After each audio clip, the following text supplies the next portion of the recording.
Sementara itu pemirsa, Radio Republik Indonesia atau RRI Semarang, Jawa Tengah menonaktifkan siaran Pro 4 baik melalui penyiaran gelombang FM maupun AM.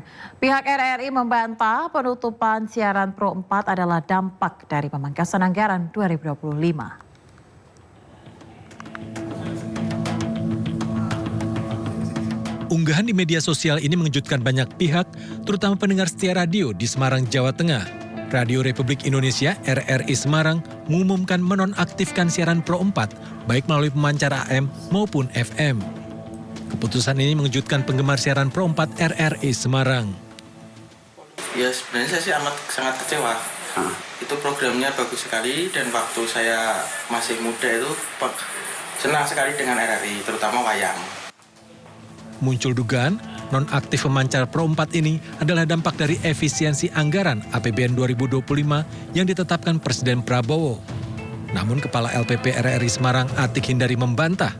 Menurutnya penonaktifan pemancar FM dan AM siaran Pro 4 adalah keputusan strategis, merubah penyiaran dari terestrial ke siaran streaming.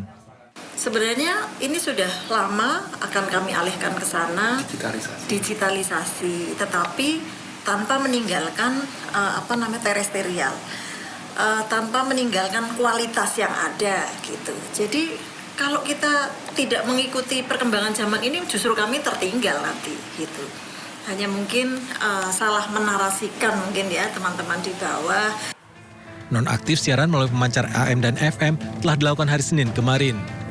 Aktivitas siaran di kantor LPP RRI Semarang kini berjalan seperti biasa. Saat ini terdapat 103 pegawai di RRI Semarang dan 6 orang kontributor. Dari Semarang, Jawa Tengah, Doni Marendra melaporkan. Anda kembali di Sindo Siang bersama saya Aya Nufus. Pemirsa, ratusan karyawan Lembaga Perlindungan Saksi dan Korban LPSK menggelar aksi damai di area kantor LPSK di Jakarta Timur. Mereka khawatir akan dirumahkan sebagai imbas pemangkasan anggaran sesuai instruksi Presiden nomor 1 tahun 2025.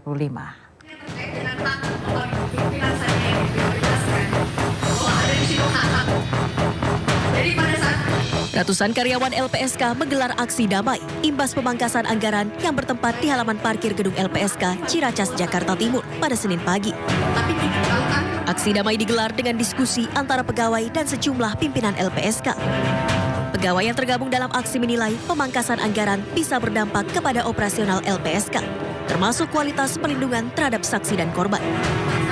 Diketahui anggaran LPSK senilai 220 miliar rupiah dipangkas sebanyak 62% atau sekitar 144 miliar rupiah, hingga tersisa 88 miliar rupiah. Para pegawai pun meminta dilakukannya moratorium atau penundaan pemangkasan anggaran terhadap LPSK. Tentu yang terdampak itu ya pemenuhan bagi saksi dan korban ya.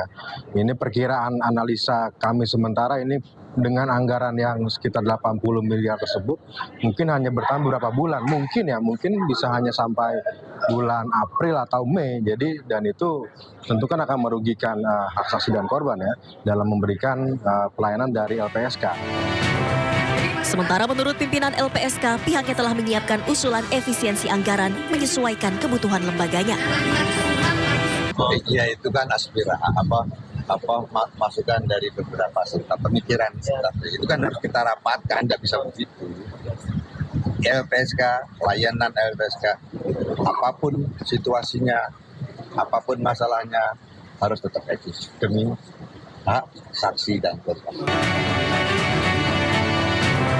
Pimpinan LPSK menilai efisiensi anggaran penting untuk mendukung program pemerintah. Dan sejauh ini efisiensi anggaran dari pemerintah belum mempengaruhi kebijakan pelayanan terhadap saksi dan korban di LPSK. Dari Jakarta, Rio Manik, iNews melaporkan.